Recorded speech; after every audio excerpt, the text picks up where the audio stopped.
Parmi toutes les planètes connues, la nôtre est unique. C'est la seule à avoir de l'eau. Un liquide miraculeux qui nous paraît banal, mais sans lequel la vie n'existerait pas. Comprendre d'où il vient est l'une des grandes énigmes de la science. Des profondeurs de la Terre aux confins de l'univers, les recherches sont lancées pour découvrir les origines de l'eau.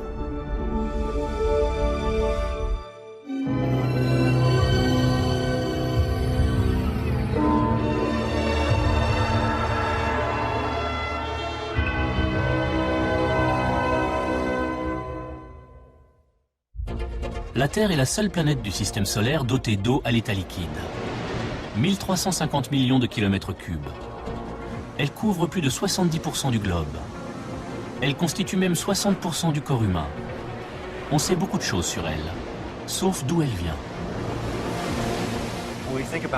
La question n'est pas si simple, parce qu'on pense que la Terre s'est formée à partir de matériaux totalement secs. Si la Terre s'est formée sans eau, d'où viennent les océans? C'est comme une scène de crime. L'affaire s'est déroulée il y a longtemps et les preuves ont disparu.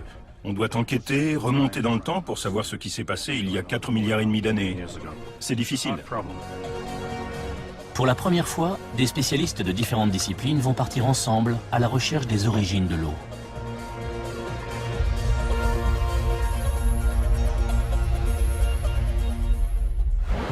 La question renferme des implications primordiales.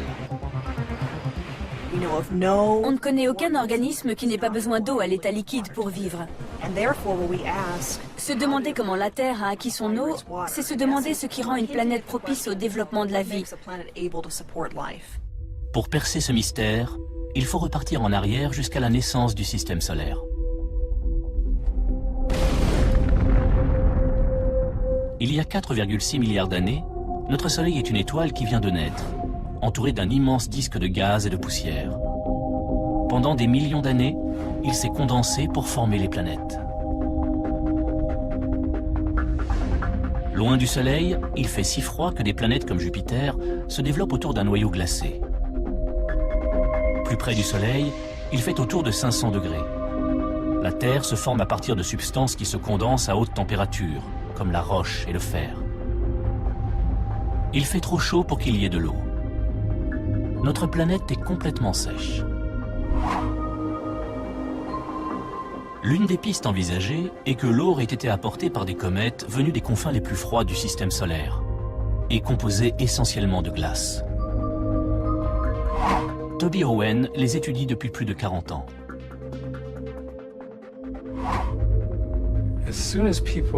Dès que l'on a compris que les comètes contenaient une énorme quantité de glace, il a paru raisonnable de penser qu'en frappant la Terre, elles ont apporté cette glace qui aurait fondu pour donner naissance aux océans.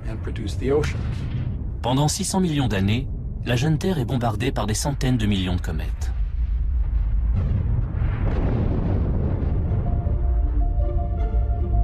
Les comètes sont des corps très primitifs, d'où leur intérêt. La glace qu'elles contiennent est restée inchangée depuis la formation du système solaire. Si ce sont les comètes qui ont fourni à la Terre toute son eau, alors le liquide qui nous sert à boire, à nous laver et à nager serait plus vieux que notre planète et proviendrait de l'extrémité du système solaire.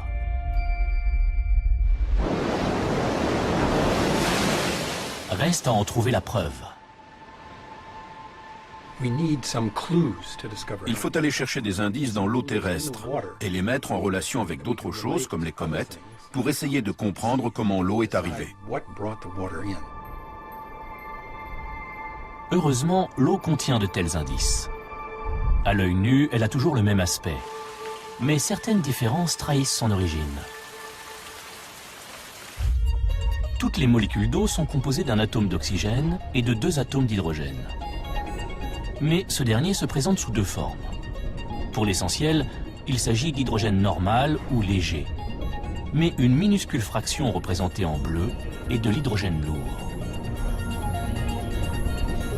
La proportion relative des 2 types d'hydrogène est révélatrice.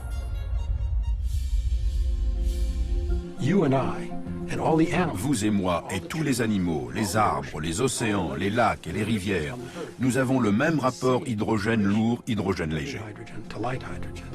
C'est notre eau, celle de notre planète. La question est, quel est ce rapport dans les objets susceptibles d'avoir apporté l'eau sur Terre? Pour mesurer ce rapport dans l'eau d'une comète, il faut un échantillon. Mais la chose n'est pas si facile. L'une des raisons pour lesquelles on s'intéresse tant aux comètes, c'est qu'elles sont totalement différentes des autres corps célestes. Tout à coup, de nulle part, ces immenses objets lumineux surgissent, traversent le ciel, puis disparaissent. La plupart des comètes sont donc insaisissables. Il faudrait avoir une fusée dans son garage, prête à décoller à la seconde où l'une d'elles apparaît.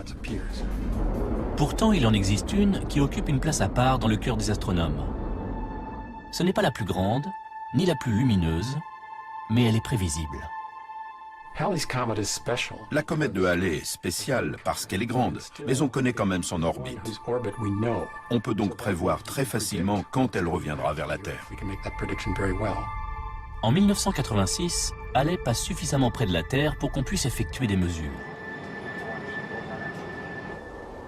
Kerry Liss a la chance d'assister à son apparition. Je brûlais d'impatience. À 1h du matin, on était là à scruter le ciel. Je me souviens qu'on la voyait très bien. Ça m'a beaucoup marqué. Comme on sait où elle va se trouver, on construit une sonde pour aller l'observer. Baptisée Giotto, celle-ci est conçue pour traverser la queue de la comète. L'une des perspectives les plus intéressantes n'était pas de savoir quelle était la structure d'une comète, mais de pouvoir déterminer sa composition chimique. Les chercheurs vont enfin pouvoir analyser l'eau d'une comète pour voir si c'est la même que sur Terre. Le 13 mars 1986, après un voyage de 8 mois, Giotto pénètre dans la queue de la comète. Mais un problème survient. La sonde percute une grande particule de poussière qui se déplace à 67 km par seconde. La communication est brouillée. Il y a eu un moment d'angoisse. On pensait que tout était perdu. 32 minutes plus tard, la communication est rétablie. La sonde analyse la vapeur d'eau de la queue de la comète et envoie les données au centre de contrôle. Les astronomes sont sur des charbons ardents. Mais l'arrivée des mesures ne fait qu'épaissir le mystère. Nous avons découvert, à notre surprise, que la proportion d'hydrogène lourd dans l'eau cométaire était 2 fois plus élevée que dans notre eau terrestre. Contenant 2 fois plus d'hydrogène lourd, l'eau de la comète de Halley n'est pas la même que sur Terre. Elle a beau avoir le même aspect, le même goût et le même comportement, cette différence est capitale. Elle ne peut signifier qu'une chose. Il est impossible que l'eau terrestre provienne uniquement des comètes. C'était une sacrée découverte. Elle démolissait l'idée que les comètes avaient apporté à la Terre toute son eau. L'hypothèse des comètes ne tenait plus. C'était un bouleversement. Mais il faut plus de preuves. Il ne s'agissait que d'une comète. Se pouvait-il que d'autres aient de l'eau pareille à celle des océans? On se demande toujours si les chiffres sont corrects ou s'il faut recommencer. Il fallait absolument faire d'autres mesures pour voir si elles étaient identiques à celles de Halley. Pour cela, on a besoin d'une autre comète. En 1996, un astronome amateur japonais en découvre une totalement nouvelle, Hyakutake. Pour Derek Liss, qui travaille à l'observatoire de Hawaï, c'est une aubaine. On ne peut observer les comètes et faire des mesures exploitables que quand elles s'approchent à proximité de la Terre. Hyakutake était spéciale parce qu'elle est passée très près. Assez près pour tenter une première, l'analyser à partir du sol. Son eau est-elle identique à celle de notre planète ou à celle de Halley? Derek Liss se sert de ce radiotélescope. Mais étudier un astre distant de 14 millions de kilomètres n'est pas une mince affaire. On ne peut faire cette observation que dans des conditions atmosphériques parfaites. Il y a souvent des problèmes météorologiques ou techniques. Hyakutake se déplace à plus de 140 000 km à l'heure. Et LISS ne dispose que de 4 nuits pour mesurer sa teneur en hydrogène lourd. C'est une occasion unique. La comète ne passera plus aussi près avant 10 000 ans.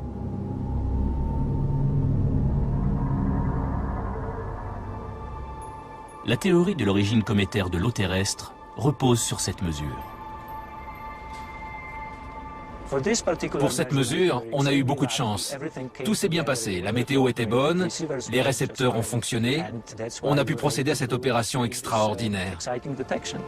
Le moment est décisif. Halley est-elle une exception? Les comètes sont-elles la source de l'eau terrestre? Chose intéressante, la teneur en eau lourde était exactement la même que celle mesurée par la sonde Giotto dans la comète de Halley. Comme pour Halley, la proportion d'hydrogène lourd est 2 fois plus élevée que dans l'eau terrestre. Il était désormais certain que les comètes ne pouvaient pas, à elles seules, être la source des océans. L'hypothèse privilégiée depuis des années par les scientifiques n'a donc pas résisté à l'examen des faits.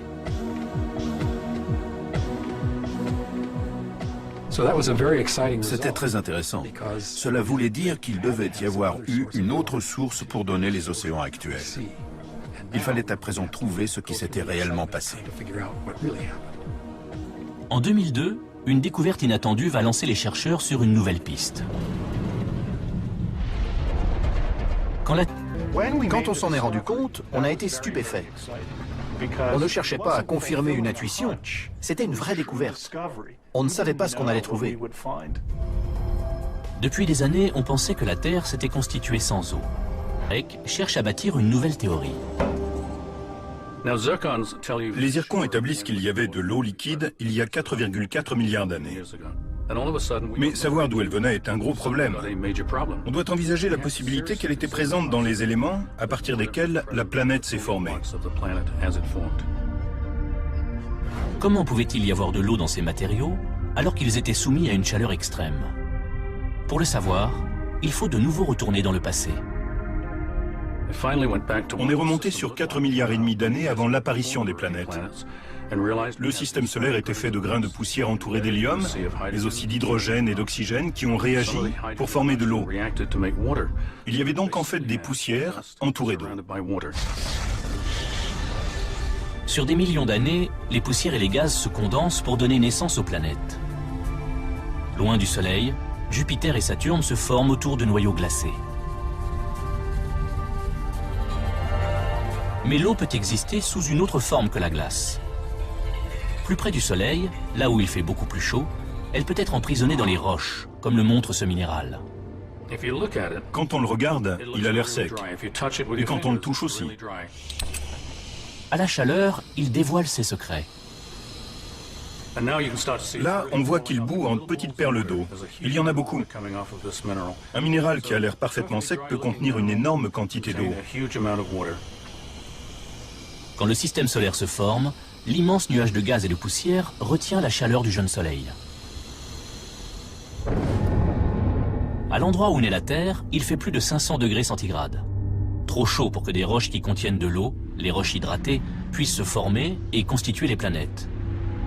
Pourtant, peu après sa création, la Terre possède déjà de l'eau. Mike Drake se pose donc une nouvelle question. Et si notre toute jeune planète avait emprisonné l'eau d'une façon que nul n'avait encore imaginée? Un jour, je buvais une boisson fraîche et j'ai regardé mon verre. Il y avait de la condensation dessus. On voit la vapeur d'eau à l'intérieur quand je passe mon doigt. Je me suis demandé si le même genre de choses pouvait s'être produit dans le disque autour du Soleil il y a 4 milliards et demi d'années. L'eau avait-elle pu se condenser sur les grains comme elle le fait sur ce verre froid? Une piste très différente de celle des roches hydratées. Si de la vapeur d'eau avait adhéré aux grains de poussière, ceci pourrait être à l'origine des océans. C'est une hypothèse totalement nouvelle. Mike Drake teste son idée sur l'un des principaux constituants du globe terrestre. Le minéral vert sur cette roche est de l'olivine. C'est le minéral le plus abondant dans les planètes rocheuses. Il y en avait beaucoup dans le disque autour du Soleil il y a 4,5 milliards d'années. La question est de savoir si tous les grains d'olivine qui constituent la Terre portent de l'eau. À l'aide d'un ordinateur, Drake modélise le comportement des grains d'olivine et de la vapeur d'eau dans les premiers moments du système solaire. Les résultats sont concluants. 30 grammes d'olivine permettent d'absorber environ 0,3 millilitres d'eau. Mais est-ce suffisant pour remplir les océans? Drake doit augmenter l'échelle de ses calculs. Combien d'eau une pile de grains d'olivine de la taille de la Terre peut-elle contenir? Quand nous avons lancé ces calculs, nous n'avions aucune idée de la quantité d'eau que nous allions trouver. Et nous avons été ébahis d'obtenir 10 fois le volume d'eau des océans actuels. Pour le professeur Drake, quand la Terre s'est formée, elle contenait déjà des milliards de litres d'eau. Cette eau adhérait aux millions de milliards de grains de poussière qui ont donné naissance aux planètes. C'est fabuleux d'avoir trouvé une autre réponse à l'une des questions les plus fascinantes de l'humanité, à savoir d'où vient cette eau sans laquelle nous n'existerions pas. Mais l'hypothèse de Drake ne fait pas l'unanimité. Elle comporte une lacune que même lui est incapable d'expliquer. Le type d'eau. L'eau terrestre possède une signature, la proportion d'hydrogène lourd qu'elle contient. Sa source devrait donc avoir la même signature. Or, l'eau qui se serait condensée directement à partir du disque de gaz et de poussière entourant le Soleil a la même apparence et le même goût, mais renferme 6 fois moins d'hydrogène lourd. Je ne prétends pas qu'on tient la solution. Tant que l'on n'aura pas la bonne proportion d'hydrogène lourd, on ne peut pas être sûr que ce processus est à l'origine des océans. Si l'eau de la Terre ne vient pas de ses matériaux de base ni des comètes, quelle est sa source? Le professeur Alessandro Morbidelli a élaboré sa propre théorie. Soudain, tout s'emboîte. Et vous avez l'impression de comprendre un morceau du passé que personne n'était là pour observer.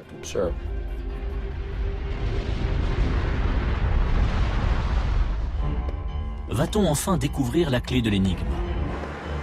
Le problème est de trouver une correspondance. Il doit y avoir quelque part dans l'espace le même type d'eau que sur Terre. La réponse pourrait se trouver dans ce morceau de roche et de métal. Peu de gens en savent davantage sur les météorites que Gary Huss.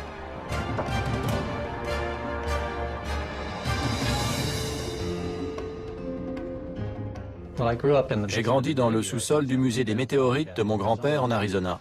Je passais mon temps à les regarder et à l'âge de 2 ans, je connaissais leur nom. Quand on attrape ce genre de virus, on ne peut plus s'en débarrasser. Alors que les comètes sont faites de glace et de poussière et proviennent des régions froides du système solaire, les météorites viennent d'ailleurs. Tournant autour du Soleil, entre Mars et Jupiter, il y a des millions de blocs de roches et de métal qu'on appelle des astéroïdes. Certains font 300 km de large et pèsent plusieurs millions de tonnes. Ce sont les résidus de la formation des planètes. Parfois, ces astéroïdes se percutent et des fragments tombent sur Terre sous forme de météorites.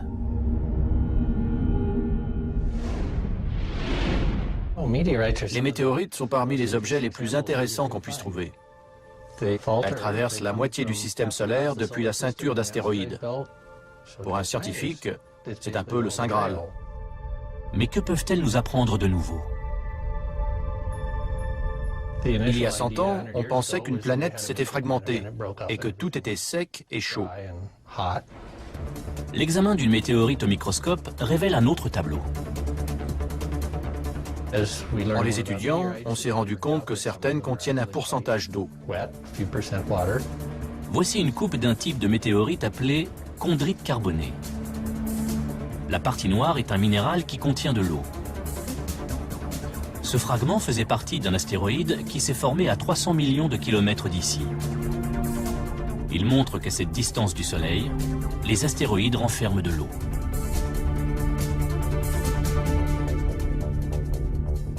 Il y a de l'eau dans la ceinture d'astéroïdes, depuis toujours apparemment, mais nous ne le savions pas.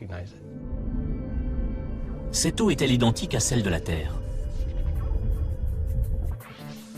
Pour le savoir, le professeur Huss mesure le rapport entre l'hydrogène lourd et l'hydrogène léger dans les météorites. Il se sert pour cela d'une microsonde ionique. On a la chance d'avoir l'une des microsondes ioniques les plus récentes. L'appareil envoie sur la météorite un faisceau de particules chargées. Tous les atomes d'hydrogène en sont expulsés. L'hydrogène lourd et l'hydrogène léger sont ensuite séparés pour que l'on puisse mesurer leurs proportions respectives. Une pièce essentielle du puzzle se met en place. Le rapport entre l'hydrogène lourd et l'hydrogène léger dans l'eau des astéroïdes est variable. Mais dans certains d'entre eux, il est exactement le même que sur Terre. C'est donc de là que viendrait l'eau de notre planète. La question est comment deux objets dans deux régions du système solaire peuvent avoir la même eau. La chimie ne peut pas résoudre le mystère. Mais le mathématicien Alessandro Morbidelli a une théorie qui pourrait expliquer comment l'eau de la ceinture d'astéroïdes s'est retrouvée sur Terre. Cette idée vient des mesures expérimentales, de la similitude entre l'eau terrestre et celle des météorites de la ceinture d'astéroïdes. Morbidelli a complètement remis en question la formation des planètes du système solaire. Avant lui, les chercheurs se focalisaient sur les 4 planètes les plus proches du Soleil. Ils étudiaient comment la matière s'était condensée en des corps plus gros pour donner Mercure, Mars, Vénus et la Terre. Morbidelli a adopté une démarche révolutionnaire. Étudier la formation des 8 planètes du système solaire dans leur ensemble, de Mercure, la plus proche du Soleil, à Neptune, 80 fois plus éloignée.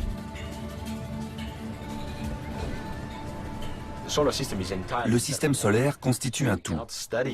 On ne peut pas étudier la formation d'une de ses parties en négligeant les autres. En effet, toutes les planètes sont liées par une même force. La seule force qui compte, c'est la gravitation. C'est relativement simple. Il est inutile de faire appel à des principes physiques complexes, à des forces étranges ou à de la matière noire. En se développant, les planètes s'attirent les unes les autres par la force de gravité. Morbidelli reproduit cette interaction à l'aide d'un modèle informatique qui le fait assister en direct à la création du système solaire. Environ 1 million d'années après la naissance du Soleil, le disque de gaz et de poussière du système solaire interne se condense en une quinzaine de mini-planètes. À l'étape suivante, ces mini-planètes se percutent pour en former de plus grosses.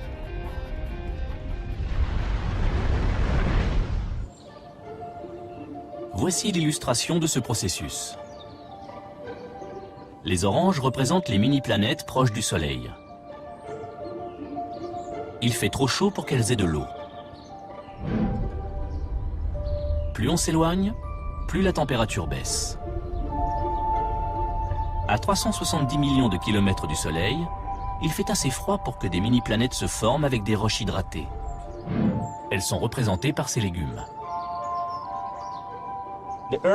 La Terre naît dans cette région très chaude où normalement il ne devrait pas y avoir d'eau. La Terre s'est constituée à partir de matériaux provenant de cette région. Les mini-planètes tournent autour du Soleil sur des trajectoires presque parallèles, comme ceci. Elles entrent en collision pour donner la Terre. Mais alors la Terre, formée de mini-planètes sèches, serait elle aussi très sèche. Heureusement pour nous, ce n'est pas le cas. Il faut donc revoir notre modèle.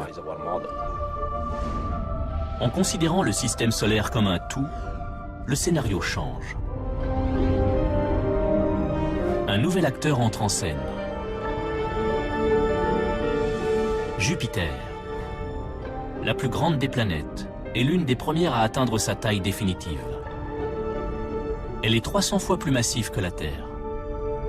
Et très rapidement, elle fait sentir son influence.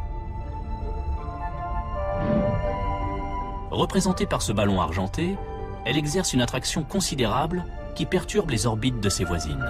Les mini-planètes, en particulier les plus éloignées du Soleil, adoptent un mouvement plus irrégulier et finissent par se rencontrer. Cela change tout.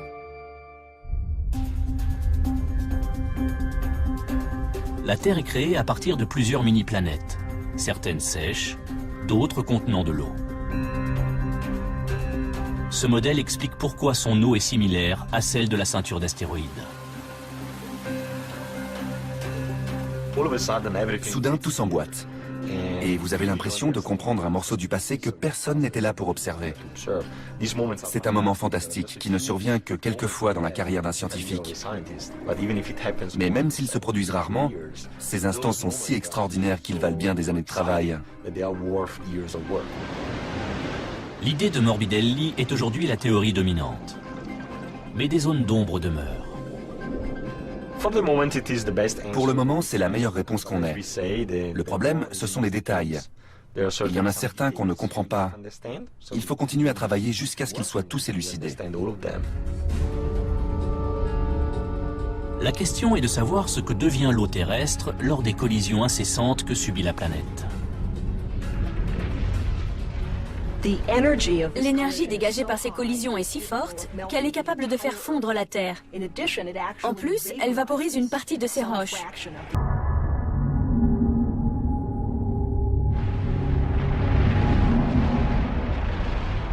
Après des années de recherche, les scientifiques ont avancé plusieurs hypothèses pour expliquer comment l'eau est arrivée sur Terre.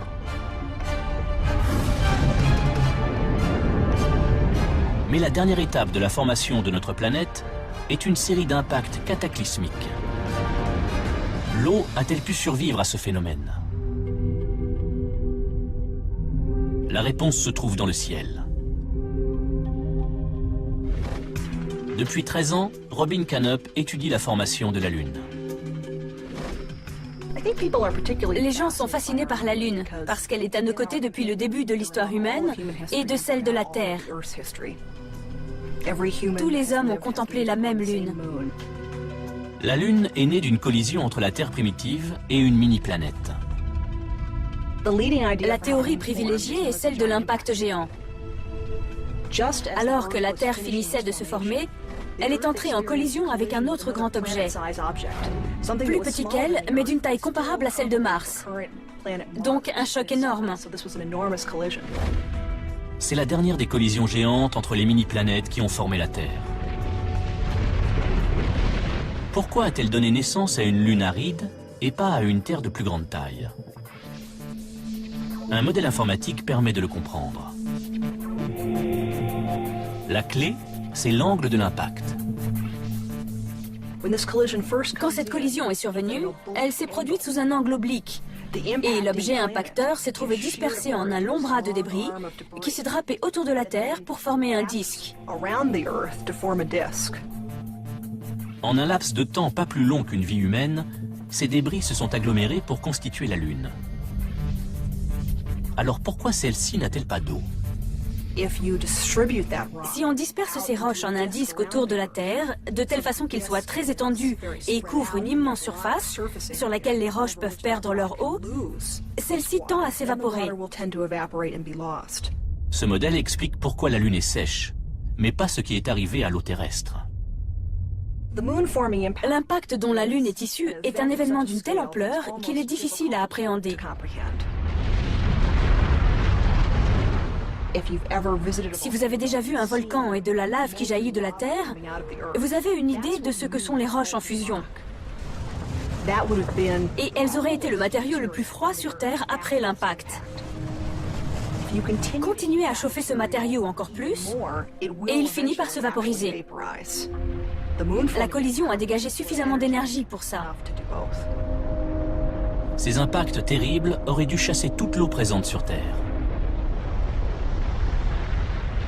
Qu'en est-il?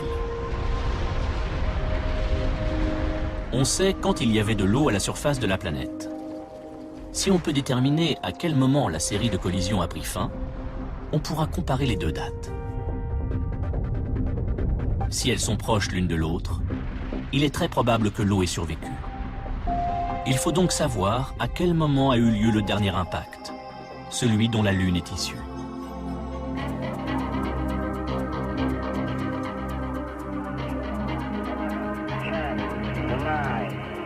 L'occasion se présente en 1969.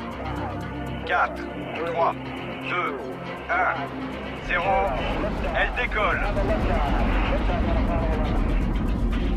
Après une course à l'espace de plus de 10 ans, Apollo 11 a l'uni sur notre voisine la plus proche le 20 juillet 1969. Houston, ici la base de la tranquillité. Eagle s'est posé.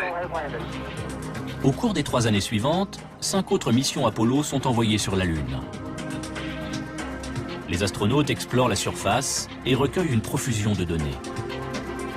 Mais surtout, ils ramènent plus de 380 kg de roches lunaires. Les éléments radioactifs qu'elles contiennent se désintègrent à une vitesse déterminée et permettent de les dater. Les roches les plus anciennes donnent l'âge de la Lune.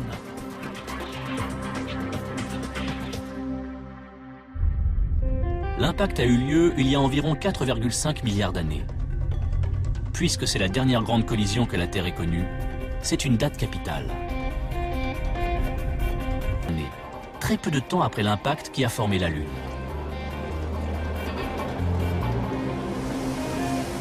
Si le choc avait éjecté toute cette eau dans l'espace, d'où viendrait celle qui se trouve dans les zircons?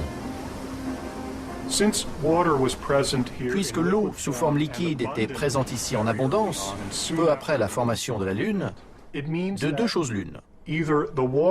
Soit elle a été apportée juste après que la Lune s'est formée, ce qui selon moi est très improbable, soit elle était déjà présente à la surface ou à l'intérieur de la Terre avant l'impact géant qui a donné naissance à la Lune. L'eau terrestre aurait donc survécu.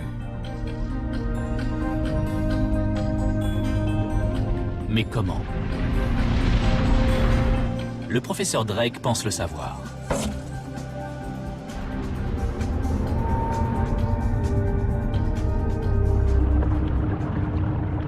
La collision avec un objet de la taille de Mars fut si violente qu'elle a fait fondre la Terre. On croit souvent que quand on fait chauffer quelque chose, l'eau disparaît. Mais c'est faux. L'eau terrestre a été dissoute dans la roche en fusion qui s'est comportée comme une éponge. On peut dissoudre de grandes quantités d'eau dans de la roche liquide. La Terre primitive est une gigantesque boule de roche en fusion. Dissous à l'intérieur, il y a des milliards de litres d'eau. Qu'arrive-t-il ensuite? Cette Terre en fusion contient de grandes quantités d'eau qui doivent aller quelque part quand la planète refroidit. Le désert de l'Arizona montre ce qui se passe quand les roches se solidifient. Les roches qui cristallisent à l'intérieur du manteau terrestre gardent l'eau dans leurs minéraux. Ici, nous avons une roche à mica, du granit. Cette eau a été conservée pendant 4,5 milliards d'années.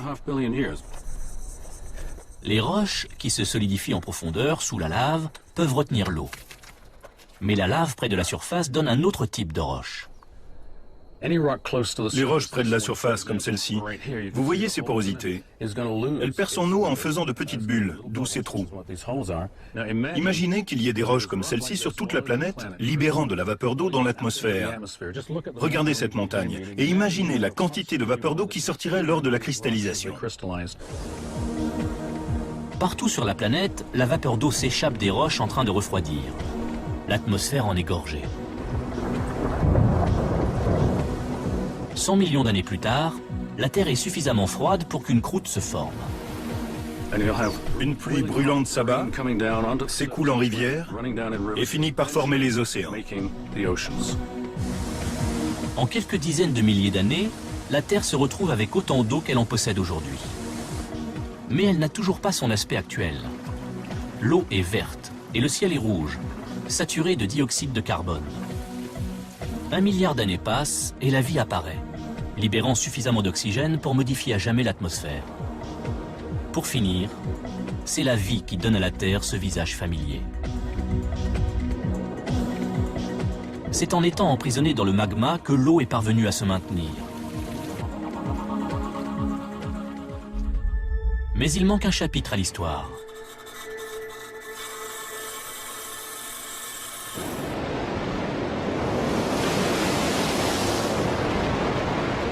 La théorie dominante veut que l'eau soit arrivée sur Terre lors de collisions entre elle et des mini-planètes.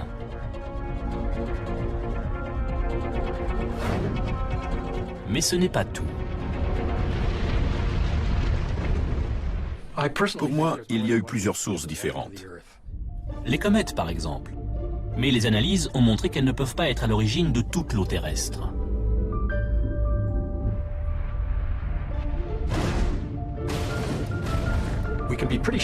On est à peu près sûr qu'elles ont apporté de l'eau parce qu'on sait qu'elles ont frappé la Terre.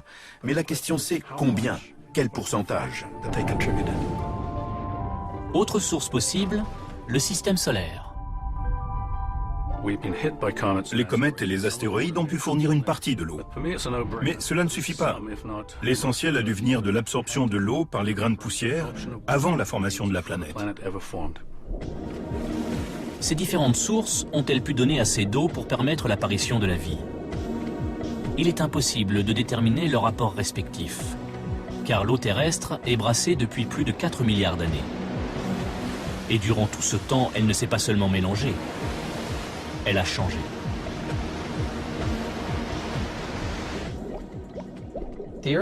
Les océans ont subi de nombreux phénomènes depuis la naissance de la Terre. La pluie, la neige, tout cela a modifié la composition de l'eau. Mais à quel point? Personne ne le sait. Il existe pourtant un endroit où on pourrait le déterminer. Un archipel volcanique dans le Pacifique. À Hawaï, Gary Huss est à la recherche de l'eau la plus ancienne de la Terre. Les volcans d'Hawaï forment ce qu'on appelle un point chaud. Un endroit où la lave s'écoule en permanence. Les roches des îles hawaïennes viennent de la partie la plus profonde du manteau, à des milliers de kilomètres sous la surface. Ce sont des échantillons impossibles à obtenir autrement. En examinant l'eau emprisonnée dans ces roches, Gary Huss examine en fait de l'eau venue du centre de la Terre. Si on veut déterminer la composition de l'eau présente sur Terre au moment de sa formation, c'est le seul endroit où regarder. Y a-t-il de l'eau primordiale dans les profondeurs de la planète? Ah, c'est ça? C'est chouette. Sa démarche est inédite et elle semble prometteuse. C'est un échantillon parfait pour ça. Les premiers résultats sont très encourageants. Il apparaît que l'eau des profondeurs de la Terre est différente de celle des océans. Très différente. Tellement différente qu'il pourrait s'agir d'eau primordiale, inchangée depuis la naissance de la Terre. Ces recherches pourraient apporter des réponses extraordinaires à la question de l'origine de l'eau. Hawaï n'est pas le seul site étudié. L'équipe s'intéresse aussi à un autre point chaud, l'Islande. Si on peut trouver des résultats précis à Hawaï, puis aller en Islande et trouver autre chose, on aura non seulement des différences entre l'eau du manteau et l'eau de surface, mais aussi entre deux volcans situés dans des régions différentes. Il y aurait donc plusieurs sources. Un jour, dans les entrailles de la planète, on trouvera peut-être des réservoirs d'eau primordiale tous différents. Cette découverte signifierait que notre eau possède bien plusieurs origines, avec des conséquences remarquables.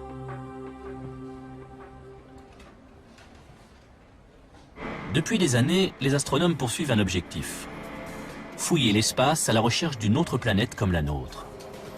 Une planète rocheuse, possédant une taille et une température propice à la présence d'eau liquide et à la vie. On connaît 250 systèmes planétaires où on n'a pas trouvé de Terre.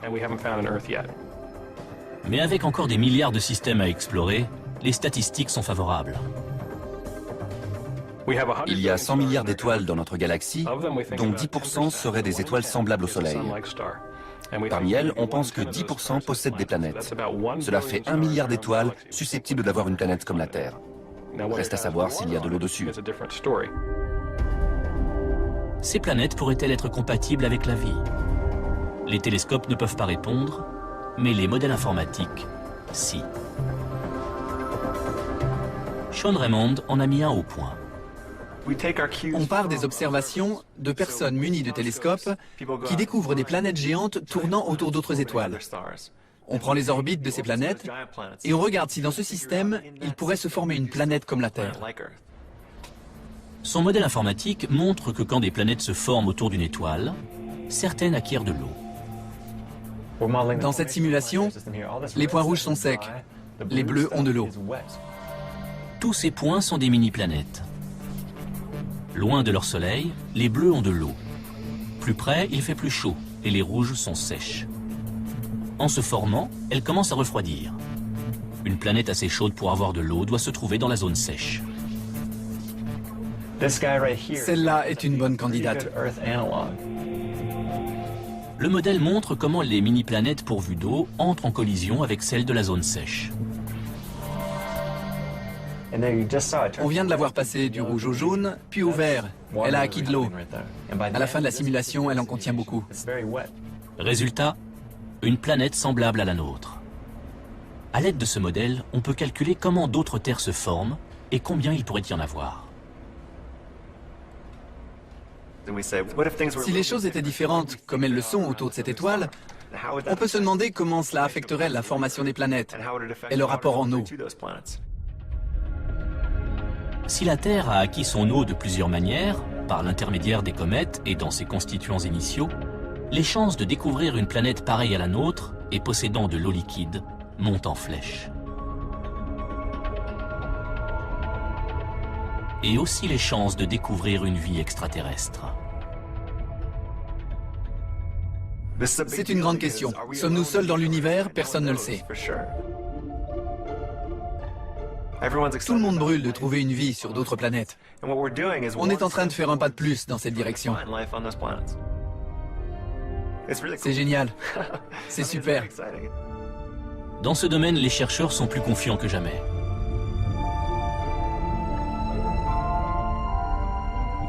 Quand on me demande si la vie existe ailleurs, je réponds oui. La vie telle qu'on la connaît, sur une planète rocheuse avec de l'eau, la réponse est oui. Enquêter sur les origines de l'eau de notre planète ouvre de nouvelles possibilités, comme celle de trouver, à des millions d'années-lumière de la Terre, d'autres formes de vie.